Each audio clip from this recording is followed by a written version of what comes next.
नमस्कार दोस्तों, मेरा नाम पंकज कुमार है। आज़ाद सोच में आप सभी का स्वागत है। नई शराब नीति दिल्ली सरकार की यह गले की फांस बनती जा रही है। इसमें कई बड़े नेता इसके चपेट में आ रहे हैं। इसमें दिल्ली के डिप्टी सीएम मनीष सिसोदिया, उनके बाद सत्येंद्र जैन, अब संजय सिंह को गिरफ्तार कर लिया गया है। 4 अक्टूबर संजय सिंह के घर पर पूछताछ करने के बाद उन्हें देर शाम गिरफ्तार कर लिया गया है। इस गिरफ्तारी की वजह से उनके समर्थक इस चीज़ का बार बार विरोध कर रहे हैं कि यह गिरफ्तारी गलत हुई है।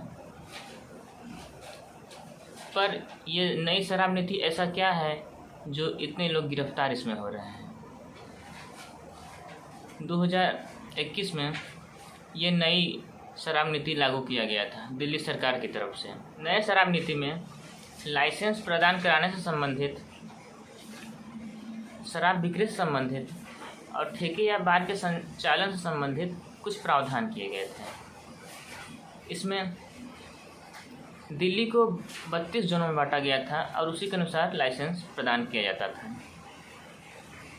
इसमें अलग अलग प्रावधान हैं, जैसे कि पहले जो शराब के ठेके थे उसमें 60% हिस्सेदारी सरकारी दुकानों को हुआ करती थी और 40% हिस्सेदारी निजी दुकानों की। लेकिन नए शराब नीति में 100% हिस्सेदारी निजी हाथों में दे दिया गया है। और पुराने शराब नीति में जो ठेकेदारों को कमीशन होता था वो 2.5% होता था, पर अब 12% कर दिया गया है। पुरानी शराब नीति में सार्वजनिक स्थानों पर शराब पीने की मनाही थी, पर नई सरकार नीति में इस चीज़ को ख़त्म कर दिया गया है। अब सार्वजनिक स्थान पे आप शराब पी सकते हैं। पुरानी जो नीति थी उसमें कुछ ब्लैक लिस्टेड थी जिसको ठेका नहीं दिया जाता था, कंपनियां थीं। लेकिन नई शराब नीति में ब्लैक लिस्टेड कंपनियों को भी ठेका दिया जाने लगा। और इसमें नई शराब नीति में विदेशी शराब या फिर बियर पे प्रति केज 50 रुपये की छूट दिए जाने लगा। नई शराब नीति में शराब पीने की उम्र 25 से घटा के 21 साल कर दिया गया।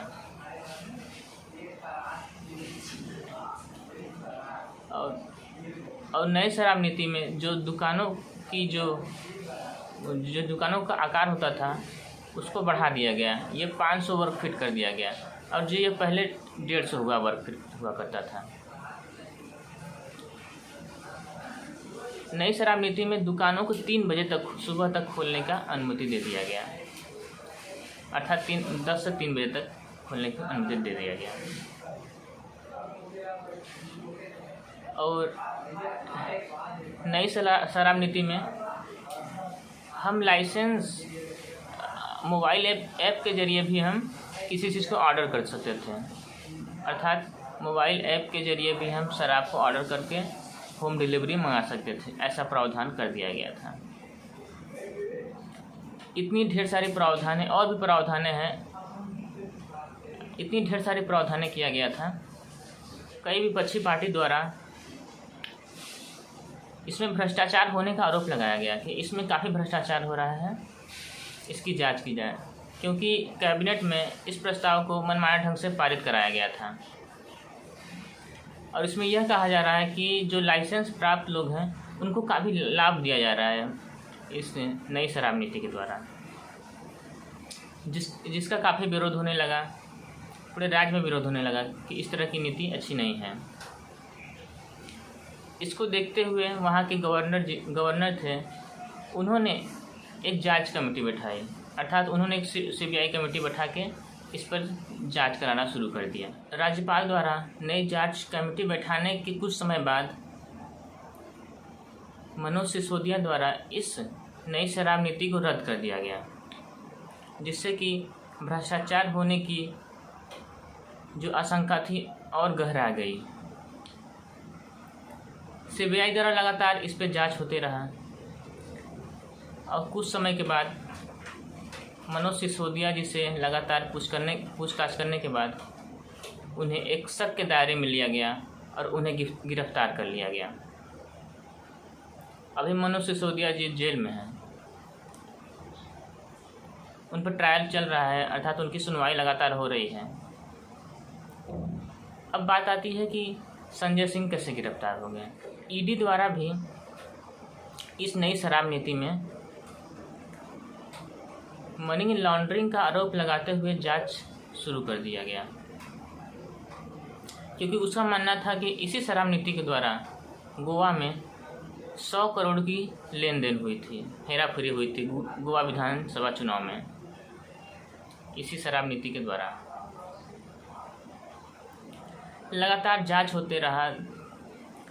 जांच करने के दौरान बहुत से लोगों से पूछताछ हुआ और एक कारोबारी थे दिनेश अरोड़ा। दिनेश अरोड़ा ने बताया कि जब दिल्ली के विधानसभा चुनाव में दिनेश अरोड़ा की मुलाकात संजय सिंह से होती है और उसमें यह बात होता है कि किस तरह से दिल्ली विधानसभा चुनाव में पार्टी के लिए फंड जुटाया जाए। तो इसकी जिम्मेदारी दिनेश अरोड़ा लेते हैं और कई कारोबारियों और कई बार मालिकों से बातें करते हैं और फंड जुटाते हैं उन लोग से। जब फंड इकट्ठा हो जाता है तो उसे जो पार्टी का फंड था उसमें डाल दिया जाता है, अर्थात इस चीज़ जो वो फंड मिला था उसको मनोज सिसोदिया को दे दिया जाता है। तो ये पूरा मामला है कि संजय सिंह के द्वारा फंड जुटाने की जो आशंका है उसके आधार पर ईडी ने संजय सिंह को गिरफ्तार किया है।